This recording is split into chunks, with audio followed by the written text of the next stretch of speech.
good to go. All right. Okay. So, welcome everybody. This will be a workshop today on how to design and also ideally sell out a retreat. Um, this is a big passion of mine because I don't know, I think about 6 years ago, the intersection of travel and experience and wellness and everything that I was doing at the time of my life, it just felt like such a natural, like, ooh, I want to lead a retreat. I want to take people out of their day to day environment where I see them just for 1 hour or 2 hours in the midst of their busy day and really dive deep and get to have a very enriching experience. So, I think a lot of what is so helpful about retreats is knowing your intention for the retreat, and we'll talk more about that. But like why you want to do it, and so for me, it was really about deepening the experience of meditation practice, personal growth, yoga practice in a setting where people could really like let down their defenses, let down from work, all these other things, and really like dive into their personal transformation. So that was my first like intention. I was so passionate about it that it it really came in handy because I will say, and we'll talk about this in the presentation, that leading and designing a retreat is a lot of work. It is almost like a part time to three-quarter time job in and of itself outside of everything else that you're doing as a wellnesspreneur. Okay, so let's go ahead and go to the first slide. Okay, so a little bit about me so that you know about who I am if we haven't met or we don't know each other. But I'm Allie, and I reside right now in the Bay Area. I haven't always lived here, but I've been here for almost a decade. I've been a wellness practitioner for just a little over a decade. I started teaching and getting into wellness when I was 18, which is quite young. So I started my career in the psychology field. Was always interested in the mind and how the mind worked and spirituality, mind-body connection. All these things were very fascinating to me at a very young age. Piece of that was that I grew up dancing, and I was performing a lot. I was doing some acting, and so there was a lot of just connection to body mind as it related to dance and performance that was really really interesting to me. And I just kind of got to a place where I didn't love performing so much. I felt like I was always on stage, and that just didn't feel like I was connected to myself. And that's how I found yoga, and that's how I found meditation was a way to really connect with myself. That was so maybe movement oriented. That was exploring this body mind connection, but without needing to like put on a show. So that's kind of how I dove into what I do. I went on to earn a master's degree in clinical and counseling psychology in my early 20s. And alongside, I also did a certification in coaching because I just had this idea that, well, I'm on this path to be a therapist and I'm teaching yoga.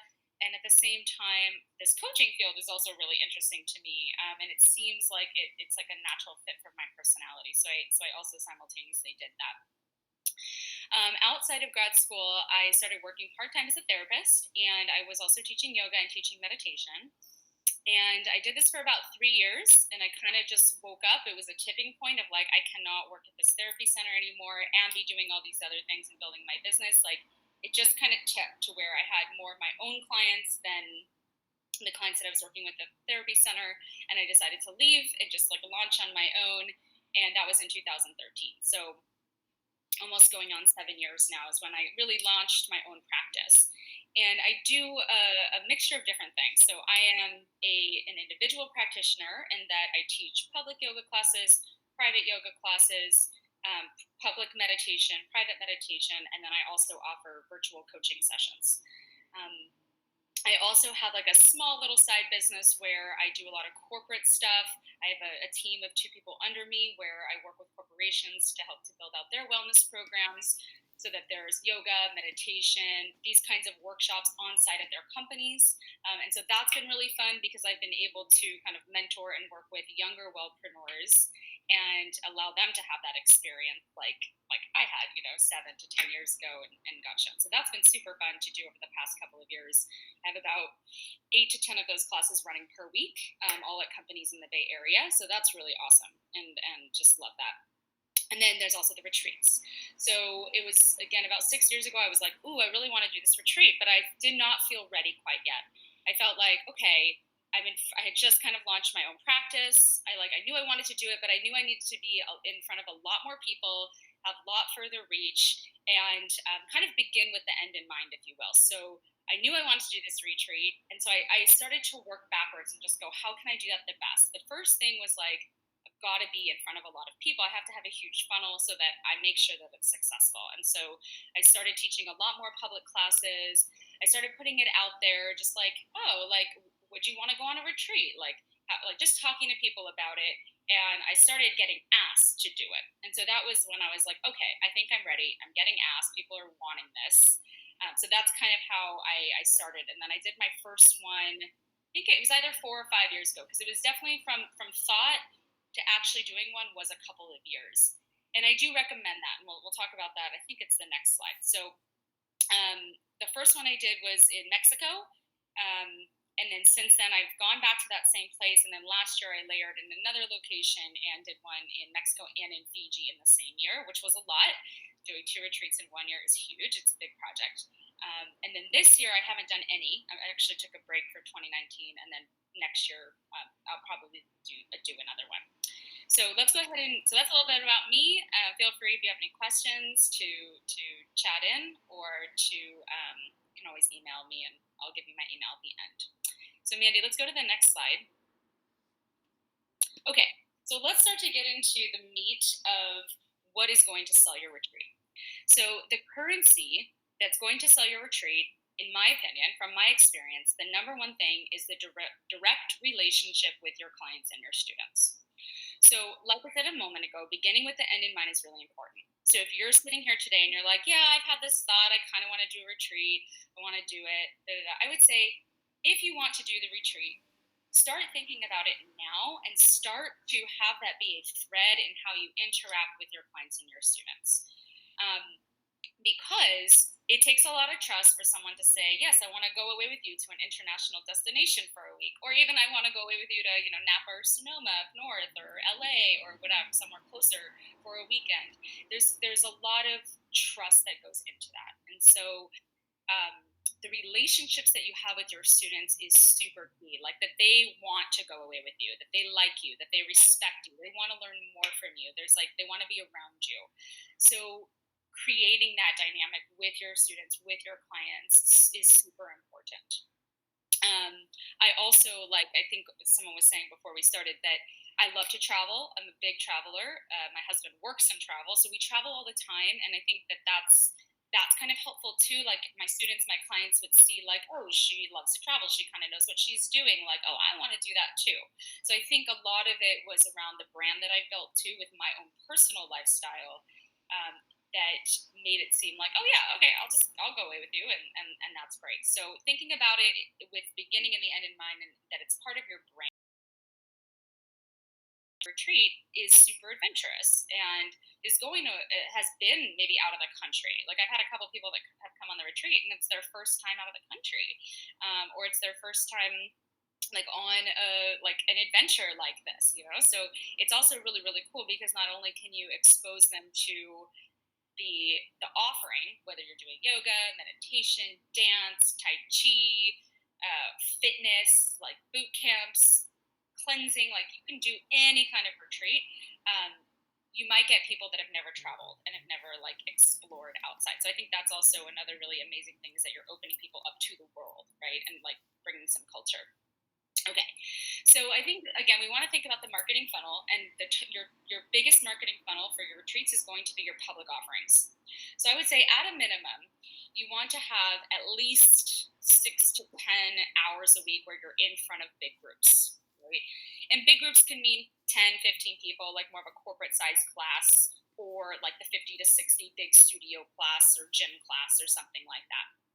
So the key point to this is making sure you're in front of a lot of people. Like if you're just doing private, or again, you're just starting out and building up your roster of classes, like I wouldn't say do a retreat right now.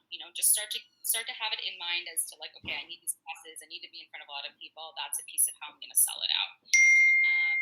So making sure you're in front of a lot of people.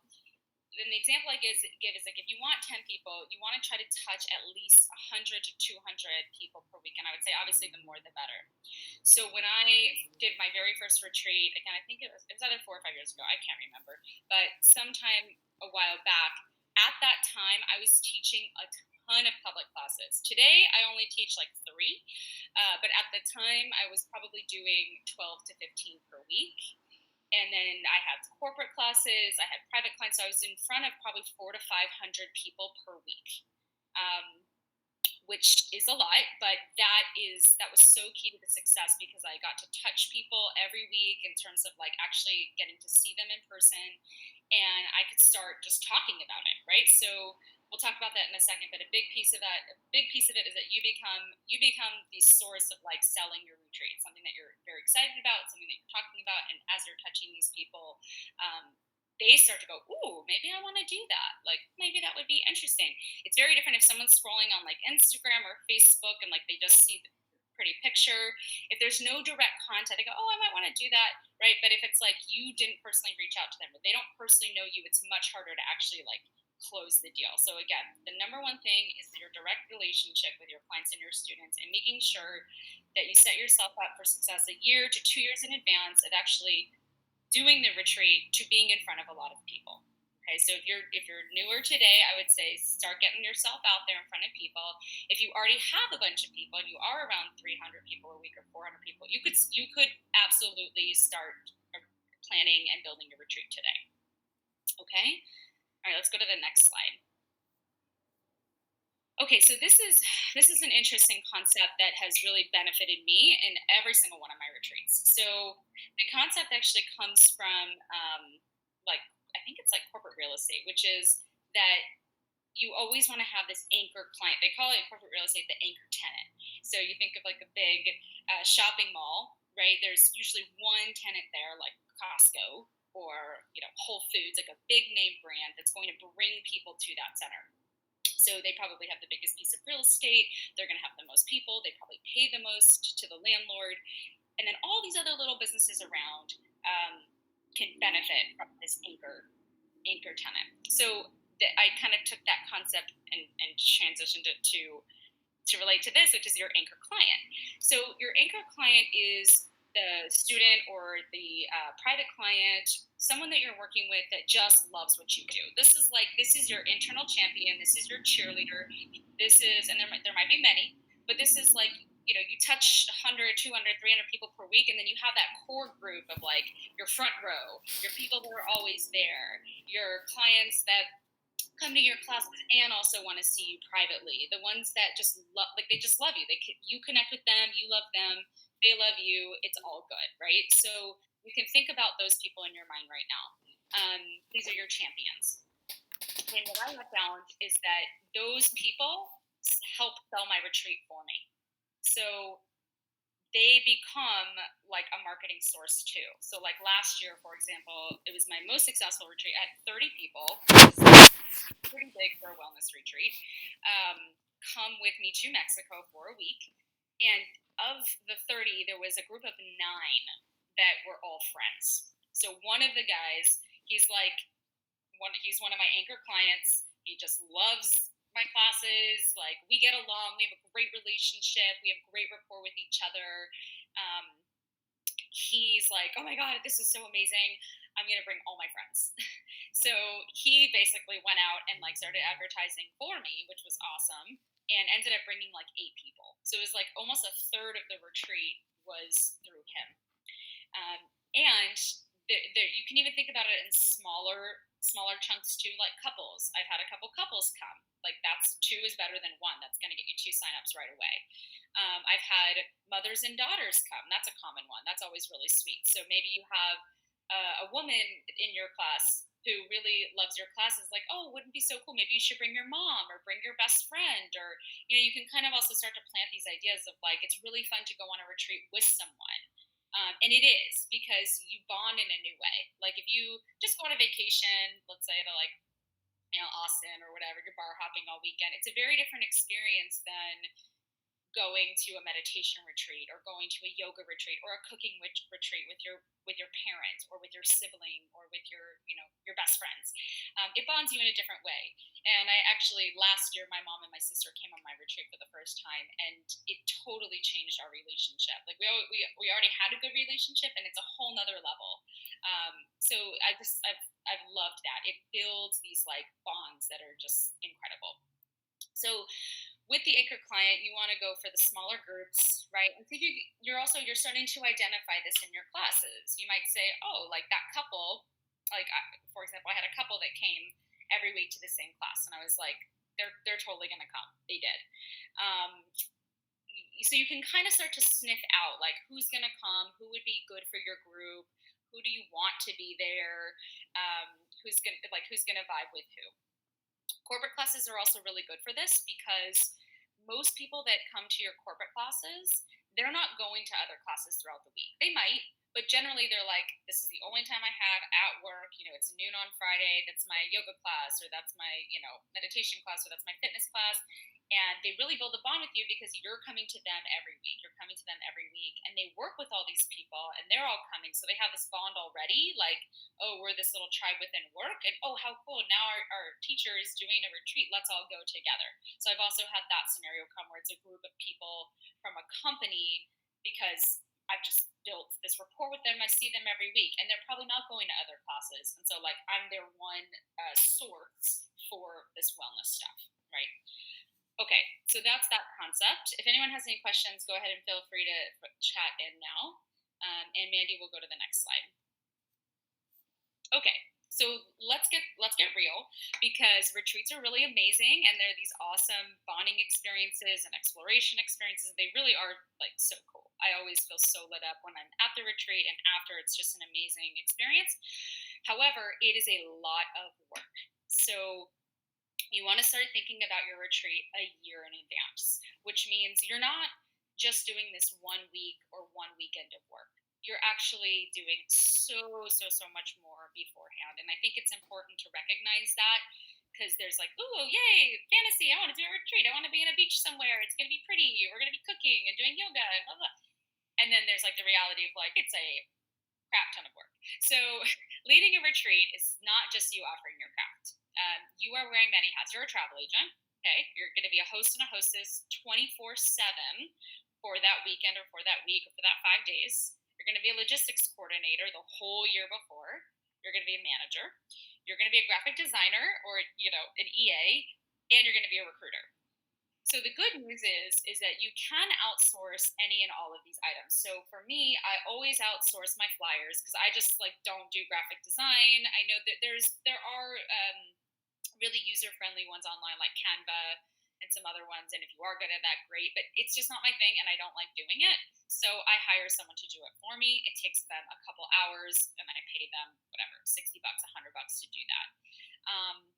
I do everything else though. So I do all the coordination of identifying which flights people have to get. So that's where I kind of become the travel agent. And you may not need flights. You may decide you want to do a retreat that's closer to home that people can hop in a car and drive to. That also makes it more cost effective for people, and you don't have to deal with that.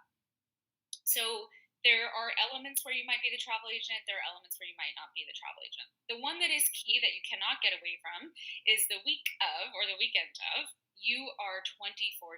I mean, it actually is really, really tiring because people are going to come to you with all their questions when they settle into the hotel or the campground or the retreat center, whatever it is, the yurt. Everyone's going to need something. There's, you're also starting to think about, you're like trying to do the classes and do all these other things. People stay behind, they ask questions, whatever. Sometimes I forget to eat, like on my retreats. My husband just brings me plates of food. He's like, you need to eat something, because it's just so all encompassing, which is really cool, but it's definitely exhausting. So I do recommend too, after your retreat, making sure you take a couple of days off. Super important to just like go chill somewhere. For me, usually that first day I just nap like all day long. So let's see, logistics coordinator, generally how it works, it really depends on where you decide you want to do your retreat. Is you'll identify where that is, And every place is going to do it differently. So some places act 100% as a retreat center. They have everything set up for you. It's a lot easier. And some places are more like a hotel, and then they have this room that you can use, and you're doing like logistics. And so we'll talk again. We'll talk about this in a moment. But the information gathering phase per place that you're interested in is really important, because that's also going to help you make your decision of like what's easiest for me to manage. So how I have always made the decision is I've gone to actual retreat centers that are set up for this. I, I did not do this when I did the Fiji one. It was more of a hotel that was trying to get into some wellness retreats and doing this, and it was not as set up for success. There were some elements there that when I was on the grounds, I had to do some crisis management, which was like a whole other set of stuff. But the place in Mexico is a fully set up retreat center. They have everything like planned already. They have the rooms. They do this all the time. So they're set up for it, and I do recommend that. It's a lot easier. I've also tried to start. I talked with like the Four Seasons in Santa Fe, and I talked with some other places around doing some retreats there, and they just were not set up for success in that way. They actually needed a lot of help and consulting on that, which was like a whole other thing that I ended up doing. But there, you want to make sure that you're set up for success, and that you're partnering with a hotel or a location or a retreat center that has done this before, because you're bringing a group there and you're representing this group, and so you want to have trust in the partnership with the place that you're doing it at. And with that, I would say always go do site visits beforehand if you can. When I did the Fiji one, that was the one time I did not do a site visit beforehand. I did a virtual tour online, like with the manager, which was good enough. But like the Mexico one, like I went the very first time before I did a retreat and did a site visit. I've done that at some other retreat centers, like up in Northern California. This one called Ratna Lane that's very popular. There's some campgrounds up in Mendocino that are popular for retreats. So definitely go and see it first. Okay, so the last point on this particular slide is like knowing your costs is really, really important, because I think sometimes people go, wow, like for a week of work or a weekend of work, I can make all this extra money doing this retreat. But there are a lot of hidden costs going into it, and I think it's clear to just be, it's good to just be clear about that before you dive in, so you really know what you're actually going to make. Okay, and I think we're going to talk about this in the next slide. So let's go ahead and go to the next one. Okay, so yes, so the phase. This is the next phase, right? Of what would feel really, really good to make it worth your time. There's many stages to building it out. I think the first step is like figuring out what is going to make it worth it for you. So if you're giving up a weekend, if you're giving up a whole week of work, that's a whole nother set of circumstances. What's going to make it worth it for you? So let's just take an example. Let's say you make $1,000 a week on all of your classes, and you decide that if you do this retreat, maybe you're going to make $5,000 on the retreat. Well, you got to take into consideration all the time leading up to it, and you have to subtract the week of work, right? And add travel costs, right? Because you might have to fly, or you might have to drive, or you might have to do this, you might have to do that. So in this real talk bullet, I think it's important to ask yourself if it would be worth it if it was a loss leader. And if you don't know what that means like maybe you don't make anything on it, but it starts to get your feet wet. You have the experience. Maybe it makes the next one more profitable. That's like what a loss leader is. So, it's easy to see like pictures with tons of people at a retreat. It doesn't necessarily mean that it's profitable for the teacher. So I just want to make that really clear. Just because there's a lot of people doesn't necessarily mean it was actually profitable for the teacher. And yet it can also be incredibly profitable. All of my retreats have been incredibly profitable, and it's a great source of extra income. Like it can really make up a huge difference for the year, and kind of be like a little bit of a bonus or a little extra here and there. So knowing that it isn't just 1 week of work, I would say you want to divide the potential profit. So let's say you say, for me, what would make it worth it is I at least want to make $5,000 for the week, or I want to make $2,500 for a weekend, Or let's go big. Like I want to make $10,000, $15,000 for the week, maybe more. So you want to take that number, divide it by the potential profit by about 9-ish months, maybe to a year. I'm a little more like I'm very planful, so I like starting to plan out a year in advance, but some people do it much closer to. Um, and think about how many hours per week it's going to take. And I would say it takes like 3 to 5 hours per week because you might be doing marketing emails, you're in your classes announcing, you're staying after class to give people information. So it starts to take up a little bit of time. And then also knowing what your travel costs might be. Some retreat centers and hotels will say, okay, if you get 10 people to come, then your spot is free, which is awesome because then you know I need to get 10 people and then I go for free. So there's no real cost for you, except maybe if you need a flight to get there or a drive. Um, and some are different. Some actually have a cost even for the retreat leader, which I think is kind of crazy, but that's just how some centers do it. I was talking recently with one in Hawaii, and it doesn't matter how many people you bring, you could bring 50 people, you still have to pay for your spot as the retreat leader, which of course is a source of you could always negotiate that. I thought that was crazy and is a source of I'm in negotiations with it right now, but everyone just does it differently. So it's really good to get all the information from each of the retreat centers or each of the hotels and all of that. So if you're listening to this right now or you're watching this as a recording, I think asking yourself how much do you want to make? Like have a number in mind. I think it's really important to have goals and like have a number around it, have some structure around it, what would feel good, and maybe even just making it a little bit bigger than you actually think. I think it can be like kind of scary. So like my very first one, I was like, okay, I think $5,000 would be awesome. That would be great. But it felt a little scary because I was like, I don't know if I'm going to get that many people signed up, and I don't know if I'll actually make that, blah, blah, blah. Well, I ended up actually exceeding the goal, and that felt really, really, really good. And I was totally nervous about it, but I ended up exceeding the goal, and I knew that I had this number in mind, which kind of drove me a little bit harder in terms of like selling and marketing and doing all these other things. So I was just like so excited to meet this goal. So asking yourself how much you would want to make if you do a weekend or if you do a 5 day or if you do a week long, what would be worth it for your time. Okay. So I would say go ahead and get that number in your mind right now. Okay. Let's go to the next slide. Okay. So then of course we talked about the information gathering. So you have your number in mind. You're starting to think about, okay, I need to be in front of a lot of people. Like I'm putting some intention around all of this. Once you figure out what would make it worth your time, start researching destinations that are interesting to you. So what's really, really exciting about retreats these days is that one, they're super popular. Like it's like everyone's going on retreats. It doesn't necessarily even have to be anything fitness related. It could be a cooking retreat. I have a friend who's going on a cooking retreat in Italy like in 2 weeks. And all they're gonna do is learn how to make pasta and drink wine. And it's a chef who's leading it. So it's like that's really cool. Or someone maybe wants to do a foraging retreat. They're really into like nature and herbs and they like have a following of foragers, and so they're going out and they're picking mushrooms and foraging herbs. Like you can do whatever. It doesn't just have to be yoga. It doesn't just have to be fitness. It can be a dance. It can be a dance retreat. It can be just meditation. It can be like a personal growth retreat where you're including all different kinds of modalities that you like and that you're passionate about. It could be a candle making, jewelry making. I mean, there's so many awesome ways to craft an offering. I think it's important to get the location down. So depending on your offering, like what's going to fit that vibe? Do you want to be at the beach dancing? Do you want to be in the mountains dancing?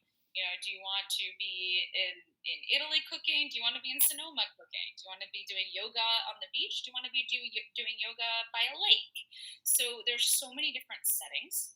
I think this season is also really important. I've always gone for just like sunny beachy because I love that. I think that's awesome. Like you're doing yoga, you're doing meditation, then you can swim in the ocean, you can take hikes.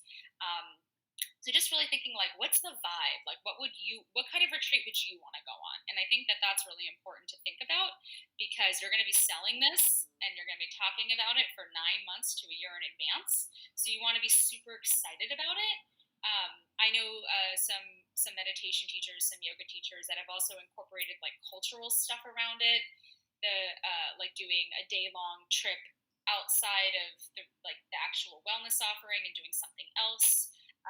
When I do mine, I always have a social impact piece. So the places that I've gone to, generally speaking, have a social impact percentage of the proceeds that we bring to the center for that week go to these social impact projects in Mexico, and that's always been so fascinating to me.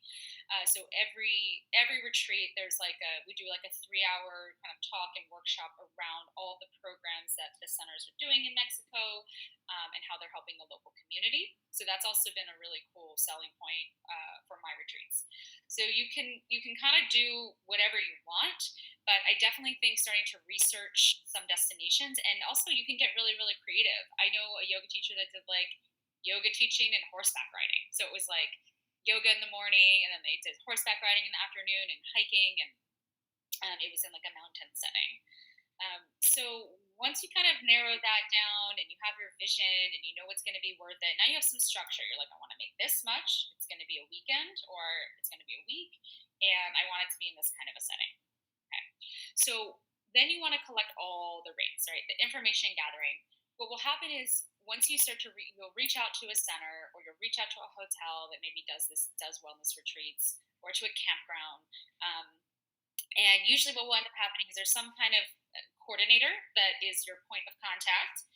Have a great relationship with that person, because you're going to be emailing back and forth for many months on end, getting people signed up. They're going to be your partner, and it's really important that you really read the contract. They're all going to send you contracts. They're all going to be different. This is the part that sometimes wellnesspreneurs don't love. I don't know this lingo. Have someone, if you have a friend who's a lawyer or a savvy business person, have them review it. So I always review mine. I've just gotten better at it over the years, even though I never learned, like I didn't formally learn how to read contracts, but I've just been doing it for so long. But I always have like my mom, she's super business savvy. I have my mom look at it. My husband's super business savvy. Have him look at it, just to help distill and make sure I get every single piece of information, because there's stuff that can be hidden in there in terms of your costs and what you're responsible for.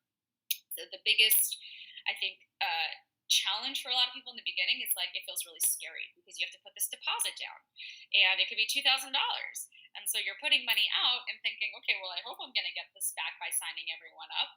And so there's a little bit of like you kind of have to put out a little bit. You got to sign this contract. You got to guarantee the group. So that isn't to scare you. It's just to look at the reality of what all of it actually means, is that you're taking on a lot of responsibility, which is why I think it's really important to already have your audience kind of built in terms of being in front of a lot of people and having this in mind, so that when you do take on that responsibility, you're ready for it. You're like, okay, I can do this. I trust that I will at least get as many people signed up. Okay, let's go to the next slide.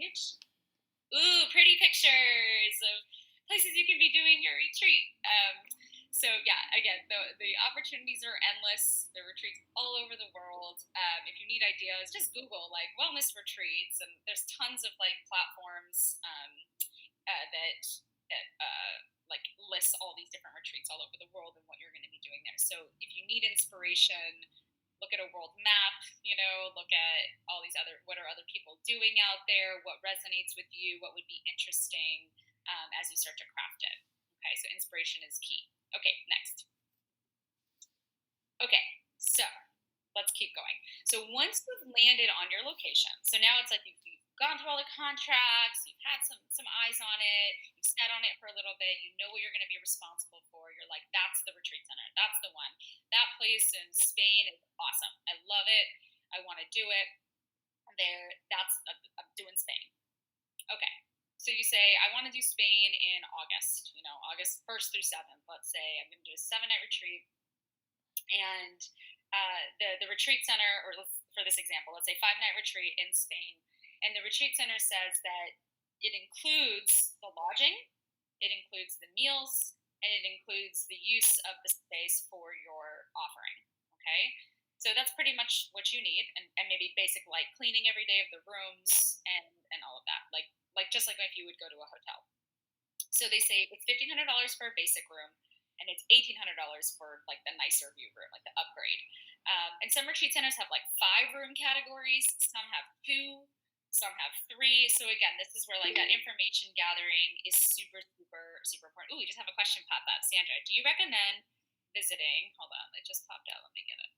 Says, do you recommend visiting the retreat center yourself ahead of signing the contract? Yes, absolutely. If you can go, so if you can go, absolutely go. I have a couple stories about this.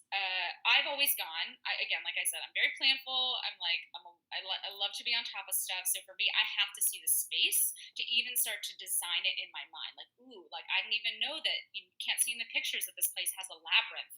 I'm going to incorporate the labyrinth into my retreat. That would be so awesome for like an opening circle or a closing circle. Like, there's certain things that you're not going to know just from looking online. So if you can go 100,000%, absolutely go do a site visit. And what's cool is that a lot of these places will host you, or they'll give you a super discounted rate. So I went there. There's a place up in Northern California called Rotnaling, and I reached out to them many years ago when I was thinking about doing a retreat there. It didn't end up, the cost didn't end up working out for me. Like, it was too expensive and it just wasn't going to be worth my time. So I didn't do it, but the center's beautiful. And I just reached out to the coordinator and she was like, yeah, we can host you for a night for $50, when usually it costs like $300 a night. So I drove up there. It's like a 3 hour drive, did a site visit, stayed overnight just to get the vibe, because that's really important that you've already been there, that it's not your first time getting there with all of your retreat participants, right? Because that they'll know. If you're comfortable there and you know the land and you've been there, they're going to feel a lot more comfortable. So another story about this, I have a friend who did a retreat sight unseen. She had heard good things about this place. It was in Costa Rica. She didn't go, and she'll never do that again. But when they got there, they were all settling into their rooms, and all the rooms had like spiders in them. There was like a tarantula in one. Like, it just wasn't as kept as the images portrayed, right, online. And so of course she had to take someone aside and be like, this is unacceptable, like whatever. But that's how you start your retreat. People checking into their rooms with tarantulas, not cool, right? So yeah, of course it can happen, but it wasn't just like a one-off thing. It was like every room had some issues going on. And so I definitely recommend, and whatever, she made up for it. They made light of it. They went on with their lives, but not the best way to start a retreat, right? So absolutely go if you can go. Make it fun. The good news about what we all do is that most of us are independent contractors. So any of your travel expenses related to research for these retreats, you can write it all off. So just know that. Keep all your receipts, keep everything documented. You can write all this stuff off. Okay, so you're going and doing some research for your retreat, and you can write that off, which is very exciting. Thanks for the question. Love that, and I hope that was a helpful answer. Yeah, it makes total sense. I want to see the location. Yeah, exactly. You want to know. You just want to know. There's elements, there's things that, like, it's just like when you go on TripAdvisor, you're planning your own trip. Like, oh, I want to go to Italy. There's 20,000 hotels. How do you know which one to go to? You ask friends. You look at pictures. Maybe they're a part of some hotel, like, group that you trust, right? But you really don't know until you're actually on the grounds, right? Just like we've all had that experience. Oh, this is so different than the pictures, or oh, it's really similar, but there's a different vibe. So absolutely go. Okay, so let's go back to the pricing. Okay, so you know where you're going, you've got your costs down, you know what you want to make, you've set the date. Okay, now you got to start to think about what do you want to market up as, because where you're going to make your money is in the margin of the cost, like anything, the cost, and then what you're going to sell it as. So the cost for a 5-night retreat at the center, let's say Spain, including the meals and everything, is $1,500 for basic and $1,800 for a nicer room. So you say, I feel good about making $500 per person. So I am now going to price the lead-in room at $2,000, and the deluxe option is going to be $2,300. So now this is what you are selling, okay? And no one has to know like what the costs are. Of course, anyone can go online and look, but you need to be compensated for what you're doing, because it's an incredible amount of work leading up to it, and the week of or the weekend of, again, like I said, it's 24/7. You're on, so you gotta get paid for that. All right, you gotta get paid for that. So you say, okay, $500 a person feels good, so this is my margin. Now, what's tricky that I have found about a lot of local destinations, like in California, for example, or Hawaii, is that the costs are already pretty high because it's California, because it's Hawaii. So there's taxes, right? And there's all these other things. And these are all the things that you'll look at in the contract. And you realize, oh my gosh, it's already, just the cost is $3,000 for a week. I can't really market at much more than that, because I would say the range that people will pay is anywhere between, if it's a week long probably 2,500 to 3,500. If it's a weekend, I think maybe 1,000, maybe a little bit more if it includes everything. So you want to also know what the market is like. What are people actually paying for on these retreats? The highest price retreat I've ever seen, I think it was also like a luxury retreat, and I think it was like 5 or 6 grand, which I think is a lot for one person for a week. Um, so I always try to stay within like the $2,500, you know, 24.99, 2,500 to 3,000 a week, or for the weekend about $1,000. So you want to know your costs and then be able to mark it up enough so that's like the example with Ratna Lang. What I realized is like I couldn't really price it that much higher because it was already kind of expensive, and so to me it just wasn't worth my time to make 50 or $100 a person. It just wasn't.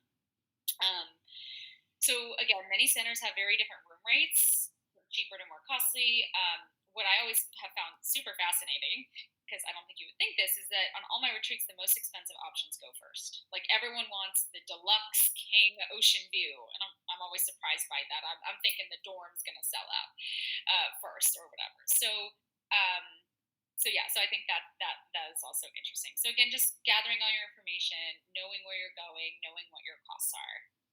Okay, let's go to the next slide. Okay, so now it's time to market, right? You've got all your information, you've done a lot of work, you know exactly where you're going, you know how much you're going to be charging. And so I think that one of the first steps is start to make some kind of digital or paper flyers. I've never done actual paper flyers.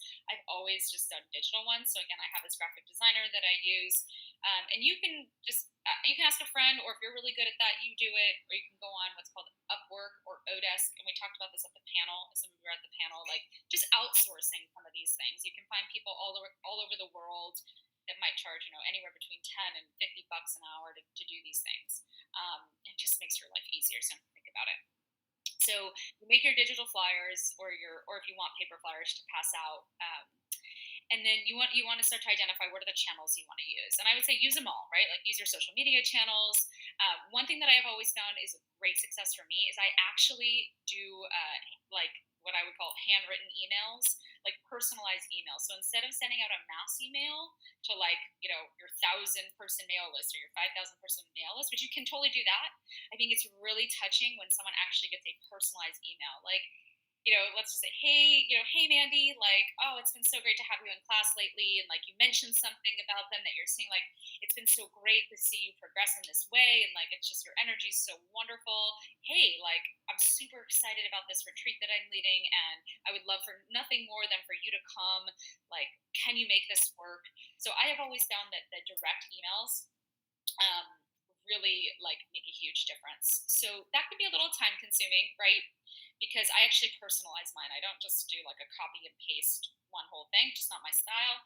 I'll like personalize it and feel like I'm actually writing to this person because I think that comes through.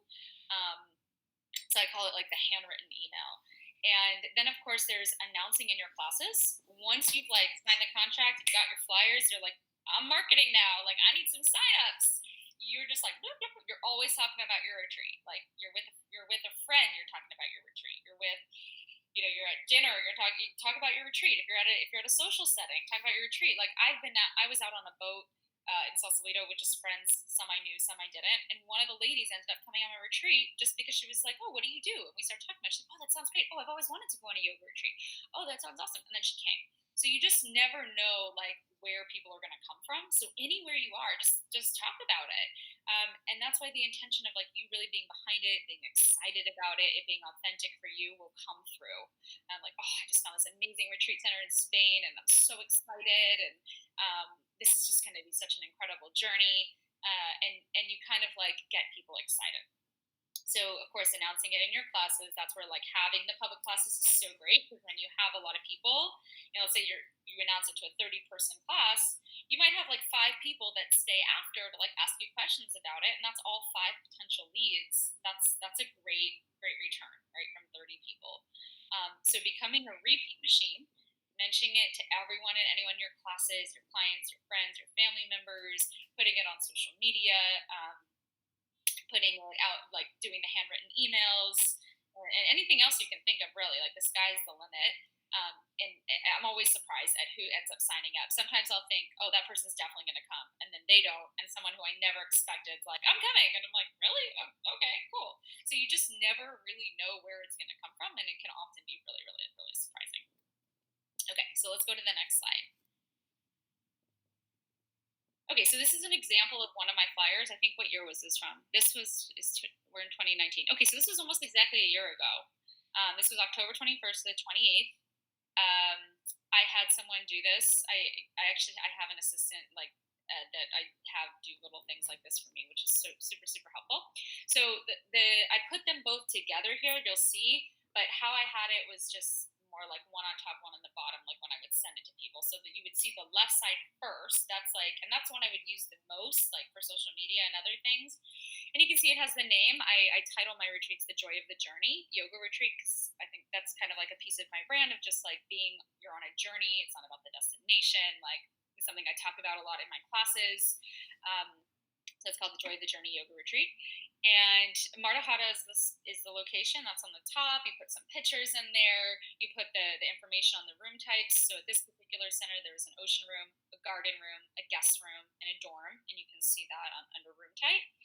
And then those are the prices. So the single price is for if it's an individual coming, and the double is if it's like a couple or mother daughter or father son or two friends. And then there's an additional, like I've had people where they want a third in their room. So there's a cheaper fee for a third person, and that sometimes comes up. And then I just average it out among the three people so that the double price, they would actually get it a little bit less. And then it says, the prices are per person. They include the accommodations, they include the meals, they include the yoga classes, and the round trip shuttle to and from the airport.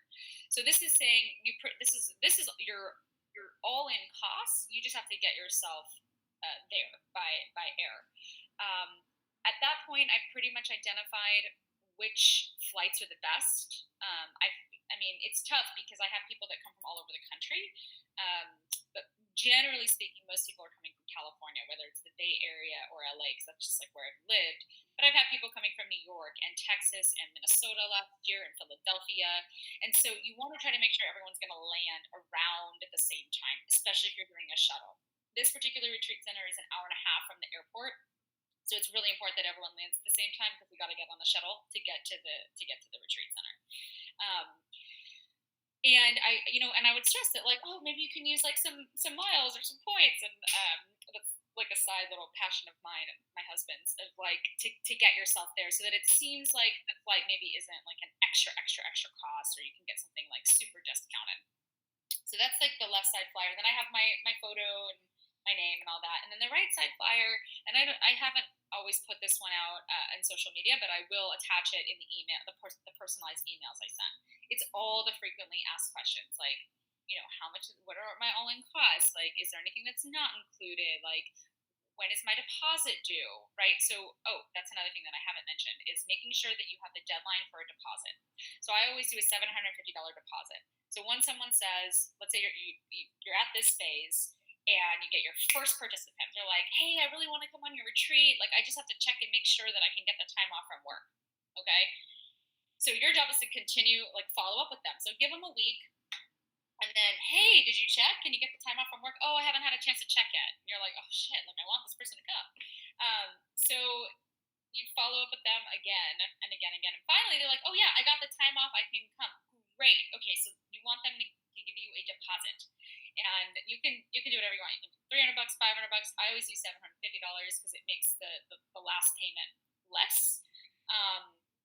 It's like great. Like you can use PayPal, you can use Venmo. Maybe people want to give you a check or whatever. I use everything: Square, PayPal, whatever people want, because everyone does it a little bit differently. So I just have an account with all of those, and then I get the deposit. Once the person gives me the deposit, I'm like, cool, like they're set. And there's a deadline when that deposit becomes non-refundable. So anytime before that, someone could back out, and I have to give them their money back. But if it's past the deadline, then I don't give them their money back. You can always I've made judgment calls depending on, okay, if it's a family emergency or something else popped up. But if it's like one of these last minute things, then no. Just like, oh, I can't because of work. So the deposit is important. That's like the okay, they've committed. And then I would say, it's really important to have some kind of like a spreadsheet where you're just recording. Okay, that was Ali Ramon. She paid me $750 through like PayPal. I have her deposit, and this is how much she'll owe. 3 months before the retreat. And I always make sure that at least I think it's either 2 or 3, but 2 to 3 months before the retreat, you should have all of the money. So then that's when they pay the remainder of the balance. So that by 2 months before, you're like, I'm good. I've got everyone signed up. I've got everyone paid. I've paid the retreat center. I've taken my cut. Like, I'm ready to go. Now I just get to, I have 2 months to just focus on like creating the actual like retreat and the content of the retreat. Okay.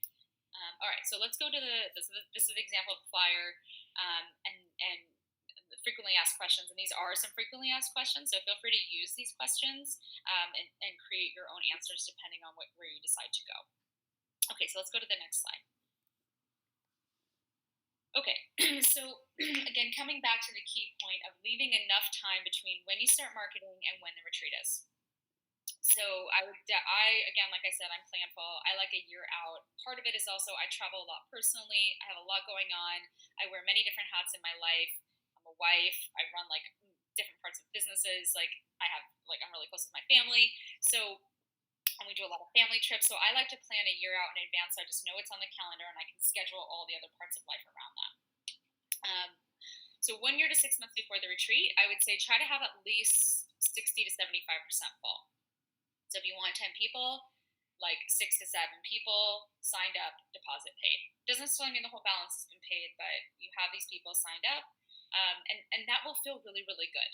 And that's where a lot of the momentum happens in those first couple months, like because you're excited about it, you're not tired yet of repeating it everywhere you go. It's like the momentum is there. Get people signed up, just like pump that momentum, like let it go. Then about 6 months to 3 months before the retreat, this is when you want to be pretty much full. I would say I've always had like one last minute person, like, oh my God, I just can get this week off from work, or, oh, I quit my job and I want to do something. I'm taking a couple months off. Like, this works. So always have like 1 or 2 extra spots available. And of course, you'll work with the retreat center as to how many spots you get, because some have multiple retreats going on where you're going to be there, and then there's another retreat, which is actually kind of fun. Like, you meet all these other people from all over the world that are also doing retreat, or it might be like you just get the whole space. So you'll work with the retreat center to know how much. Okay, so we have another question. Any more trip tips? One seckie. Any more tips and tricks for getting people to sign up a year in advance? Nowadays, people are so non-committal, in my experience. Yeah, that is a really, really, really good point, Sandra. Yes, I think it is challenging to get people signed up a year in advance. So what I would say is it's a year out is when you're starting to plan all this stuff. So let's say 1 year to 9 months. Like, let's say, okay, you're today, which is, what are we? Let's just call it October or October 1st. In your mind, the year thing is that next year, October of 2020, is when your retreat is going to happen. So between now and the end of the year in January, that time, you're not actually getting any signups. That time is all for your planning. That's the information gathering phase. That's the site visits. That's the pricing. That's looking through the contracts, so that at 9 months or 8 months, now you've got the flyer and you're at that spot. So surprisingly, and it is a good point, a year is a lot, but by like the 9-8 month mark, and you started announcing it, 4 weeks goes by. Now you're at like almost the 7-month mark. People are going to start to sign up. So does that make sense? It's not that you start promoting it a year out. It's that's when you start your planning phase. That's like you have this whole year long runway. Does that make sense? Okay, I hope it makes sense. So yeah, and I would say don't expect, like, let's say you start like at the 9-month mark. So let's say if it's for October next year, it's by January you've got your flyers and whatever. Once you start announcing it, you just have that. What's great about being that far out, you have that much more time to keep announcing it, keep announcing it, keep announcing it, keep announcing it. So someone's heard it now 10 times, and maybe they're like, they've been kind of contemplating this and they don't know, but they keep hearing you say it. They keep hearing, and I'm like, you know what, maybe I should do that. I actually had a woman come up to me who ends up ended up coming like I think 2 years ago, and she was like, the first time you mentioned it, I was like, God, I can't plan 8 months out from now or 7 months out. I have no idea where I'm going to be.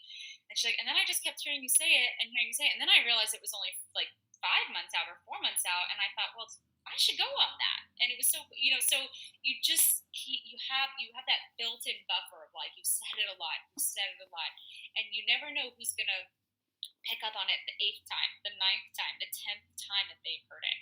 So I hope that makes sense. Some people do market only a couple months in advance. For me, it's not enough time. That's just a personal decision. I like having a little bit more time. Um, so yeah, hope that answers your question. Okay, so let's go ahead and go to the next slide. I know we're at time here, so we're just going to go a little bit over.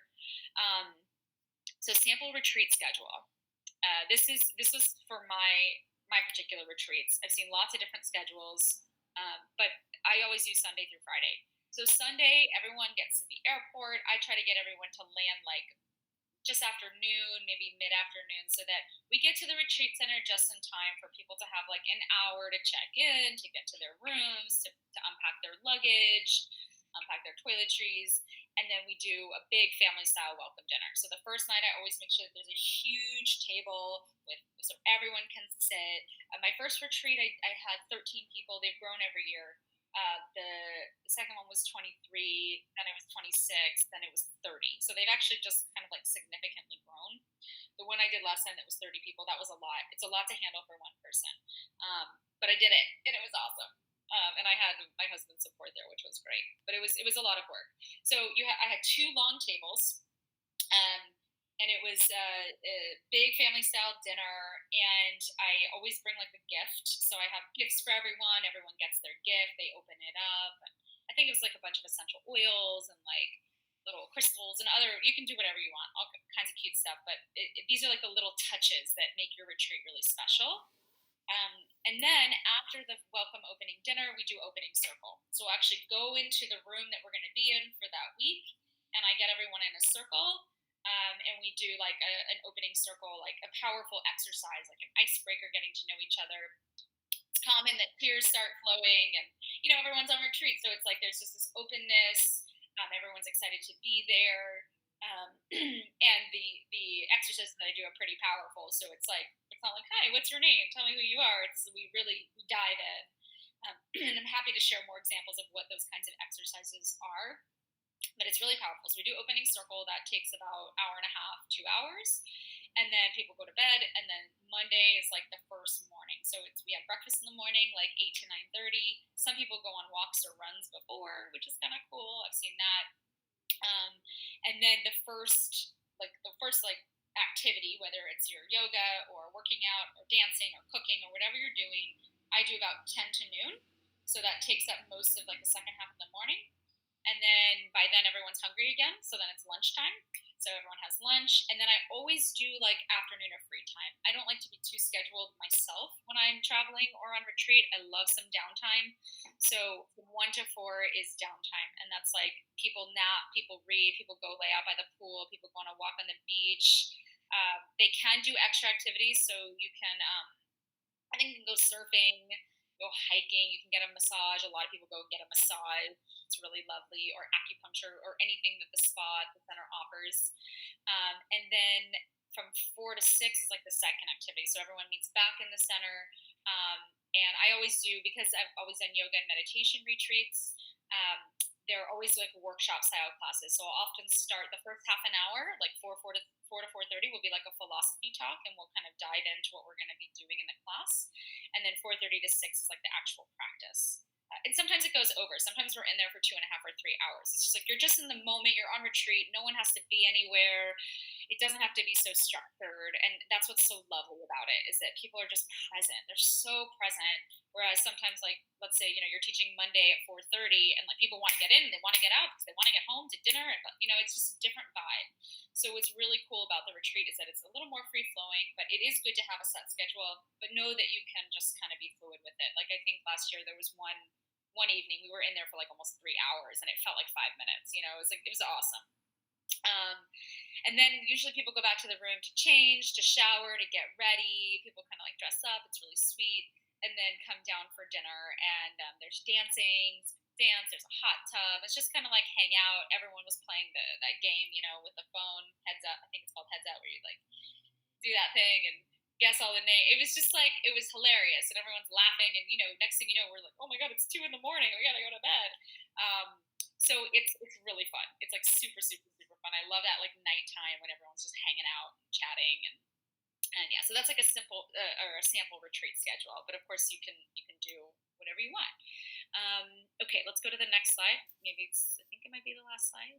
Okay, so gosh, I feel like I've been talking a lot, and there's like so much information, and I feel like I covered most of it, but there's always some little gray areas here and there. So if you do have questions that come up, you can always email me. I do coaching professionally, so if you need help with anything, I'm happy to help you. Um, so I always call the work that I assign my clients, like my coaching clients or like a coaching seminar, soul work, because I don't like the word homework. So this is your soul work time, is to take with you everything that you learn. There might be some fears that come up. That's really normal. There might be excitement, but also with some caution. I think that's great. I think it's good to be excited, but also know what you're getting yourself into because it's a ton of responsibility. So thinking about when you want to host your retreat, so let's say you're like, I'm not ready yet because I just don't feel like I'm in front of enough people and I'm not super well known yet. But 2 years from now, I hope to be at a place where I am like selling at a retreat. So you want to start to plan, like get your classes down, like start teaching, start pimping yourself out for the next year so that you can really start to build this presence. And then at that year mark, now you can start to plan for the retreat so that in the 2 years, you're on your retreat. So think about when you want to host your retreat. If you're ready now and you have so many people that like already like love you and love what you do, start now. Go and do the research. Go find some retreat centers. Put it together. Give it a shot. It's a huge learning experience. I've learned so much from hosting these retreats. It's just like incredible. Like it's just so incredible. It's such an entrepreneurial journey. Like to jump in and just decide to do this and figure out all this stuff along the way. Um, knowing your setting, knowing what you're offering, and I would say come up with about 2 to 3 options. Reach out to the centers, get all the information, look at the contracts, and start to really craft your offering. Like just start to put some vision around it. Um, and if you don't know, you can always ask your students, where would you want to go? What would you want to do? Is there something that's really calling to you? Have you ever thought about going on a retreat before? Um, and see what they say if that would feel helpful. So again, I hope that this was like super super helpful. I know it was a ton of information. I hope none of it scared you, but just gave you more of an in-depth look at what it actually means to design and to sell out a retreat.